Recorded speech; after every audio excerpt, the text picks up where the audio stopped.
Good afternoon. Thanks for joining us across the fence. I'm Fran Stoddard. Today we meet with an author and endowed professor of literature who wrestles with questions of identity, race, and gender in an intimate, skillful, and profound way. Her latest book, Black is the Body, has won an LA Times Book Prize and gushing praise from best-selling authors. She's a popular teacher and a recipient of numerous fellowships, including a prestigious 2020 Carnegie Fellowship for her next project. I am delighted to welcome Professor Emily Bernard. Thanks for being here. Thank you for having me, Fran. So your first three books looked at interracial friendships, both famous and personal. Why was that such an important topic for you to wrestle with early on? Well, we know that racism is a systemic problem, but I believe very passionately that it's through the interpersonal relationship that we can achieve lasting change. You know, see, people make up systems, I tell my students, and we have the power to dismantle them, you know? Absolutely. And you know, actually, you grew up in Nashville, Tennessee, before you came north, and there you lived and went to school in the kind of white side of town, and went to church and had community on the black side of town. So you kind of had a split life. What was that split childhood like? How did it form you?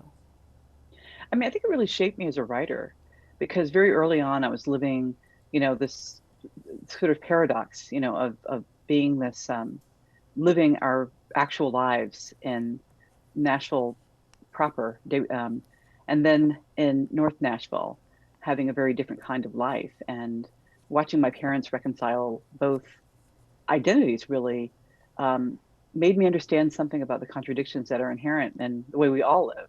Right. So it formed a lot of my, I think, my creative trajectory, really. Yeah.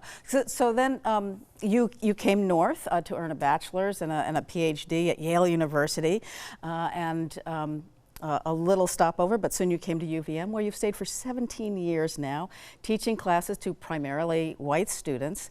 How have your students and their inquiry changed over almost 2 decades? Well, I think I've seen a real shift in the student body, and at this point, I would say that I had some really excellent students, and students, you know, as you know, the best of the UVM students are the best of any students anywhere. Except I find the students at UVM very gracious, you know, and not entitled that you might find at Yale, you know, right. My alma mater. I always tell people, they hold the door for you and they smile. And in the classroom, I find that they're really eager to not only read the books we're reading, you know, they've heard about them. Some of their parents now, you know, with the shifts, I think, in our consciousness as a culture, they come having read, or their parents having read, you know, Toni Morrison. And they're eager to engage on these issues. They understand it to be central to who they want to become. But also, they are wrestling with a new world. I had this great class once, and I had Reuben Jackson in the class. He came in to just talk about his experiences. And it was a very intimate and emotional experience for all. I don't think any of us anticipated that. And I had this young white man in the class who didn't say much. He always sat in the back. And he asked Reuben, you know, after the whole room was like an embrace. He said, you know, I see Black people on the street in Burlington, and I want to say hello, but I don't want them to feel like I'm, you know, calling attention to them, or, you know, and it was just a wonderful moment where he could ask this question, you know, which I think is not an uncommon question. And moving and say, it's okay to say hi, you know, it's all right. You don't make me feel, right. You know, inspected or something, or like a spectacle by saying hello. And those are the opportunities I love that come about in these classrooms. Absolutely. Well, you know, certainly during the last few months of amidst tragedy and fear, it seems we've reached an awakening or a turning point of sorts in coming to terms with systemic racism in our country and this state. Are you hopeful or skeptical? How can we best take advantage of this moment? I think we have to be hopeful. You know, James Baldwin said, "We can't tell the children there is no hope." You know, I think all the great leaders, we have to. It's the fuel that keeps us going. You know, what is the opposite, right? Would be to just stay in place and accept the status quo. But we have to be hopeful. I think it's a practice, Mm. I mean, I've learned at this age, so many things that we want, like anything. It's a practice. Hope is a practice. And we can make changes every day. I mean, I think there are people who are doing amazing things, and on a grand scale. But we can make changes every day. I have a really good friend who's a neighbor who's, on the phone as much as possible, calling senators and doing all of those things that they build and accumulate into real change. So even though we might feel overwhelmed, well, we're not able to be we're not able, thankfully, to topple Confederate statues here in Vermont, but we can, make those phone calls, and we can engage our neighbors and our family and friends in conversation, and, just make sure we are doing something every day to affect the progress that we all want to see. Well, that might answer my next question, but certainly people of color rightfully complain that they are too frequently tasked with helping white people understand Black Lives Matter and racism and issues of race. It's exhausting. Any other suggestions for whites to take responsibility themselves to recognize and end racism? Well, I think people, have to be able to ask questions, and I hear that, and I think that's a very, valid and important perspective that Black people are. My daughter says, or Black people too often use as a Google, um, Julia said she was actually on Liz Gilbert's Instagram saying her advice to white people: don't use Black people as your personal Google. Yeah, But great. I am an educator, by nature and profession, and I don't mind the questions. I mean, I think I get saturated like anyone else. You want to live your life, or you want to, go have lunch and enjoy, Shelburne Farms. But it is such an active part of my life, and I think that's true. I think that white people have to be courageous, Mm. and not feel not shrink back if they do encounter, you know, someone else's frustration, Mm. with having to. We have to be able to ask questions. I've learned about, our new shift in thinking about identity, you know, and the way we think about gender. I learned about that by asking questions, often of my students. Let's talk about pronouns, because I didn't grow up with that language. Mm. As a cisgender heterosexual woman, it hasn't been part of my thinking about my identity.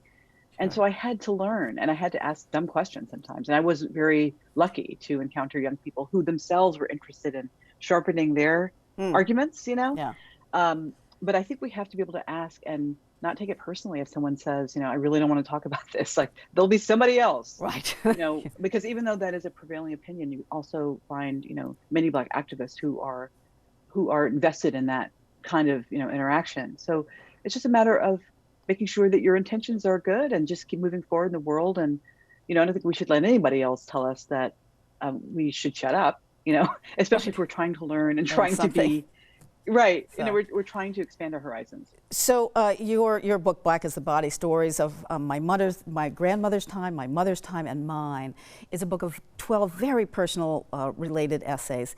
In it, you explore many identities, as you're talking: woman, mother, daughter of the Deep South, wife of a white man, a New England professor. Its honesty, humor, and humility really has struck a chord and garnered national attention and accolades. What did you work at to give your stories the magic, and what did you demand of yourself as a writer? Well, you're back to the whole practice thing, which I have to keep learning that lesson over and over again, that it really does. It was about honing and shaping. I feel like I can bring my best self to the page. Mm. I can bring my best self to the page, and I wanted to write a book that, was had something else to contribute to the conversation than what we're getting from a lot of the discourse around racial politics today, which can be really, is sort of doused in sound bites, Mm. and flattens out a lot of complexity, really, of racial experience in this country. And it's sort of like yes or no, or right or wrong, and black and white. But And personal, yes, and I'm sorry because we're almost running out of time, but personal and story is so powerful. Do you believe in the power of story to change hearts and minds? Because in a way, I people absolutely read your do. book and they just go, I get it now.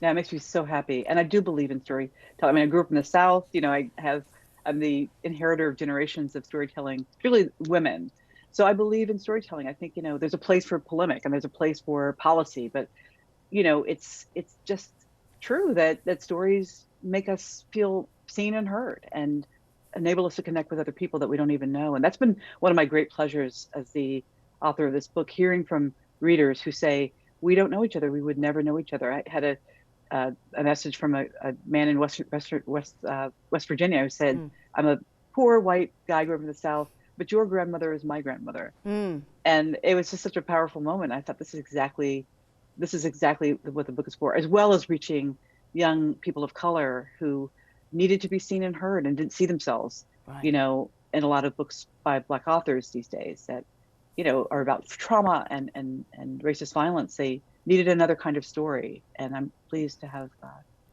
been part of their journey too. You've written a text of a book on Michelle Obama, which is fascinating. But your current project that earned the Carnegie Fellowship is narratives about Black women artists and public figures. How have the stories of successful Black women in America been told or not told? What is your thesis there? Well, my thesis actually is in some ways less about the women and about the story of success in this culture. I always tell my students, can tell a lot about this culture by who we celebrate. And stories about Bill Gates always have to do with the fact that he dropped out of high school and now is a billionaire. It just says a lot about what we value. And all the awards performances, someone gets up and says, "Thank God that I got this award." I was sort of singled out for success, and I thought about, well, what about all the people? Things didn't go the way they planned, and they had to figure out a different way of being creative or finding a home for their passions. And I wanted to tell that kind of story. And, there are a lot of Black women actors and writers and, people in the political world that we don't hear about. And even some of the popular ones like Dora Neale Hurston, there are stories about how they came to be that aren't often told, because we were focused in this culture, I think, on the success, Michelle Obama's story, we Right. love the story, but what about the stories where the person, maybe there was just made a mistake that cost them a lot or encountered someone who really was an obstacle or cultural attitudes. We'll look for it. Emily Bernard, I'm so sorry that we are out of time. Your Black is the Body is such a wonderful book. We look forward to your next one. By the way, I didn't get to the question on motherhood. It's incredible if people want to talk about motherhood and really read some powerful things there. That would be in this book. Emily Bernard is also can be found at emilybernard.com. Thank you so much for joining me today. Thank you so much, Fran. And thank you for joining us across the fence. I'm Fran Stoddard. Take care.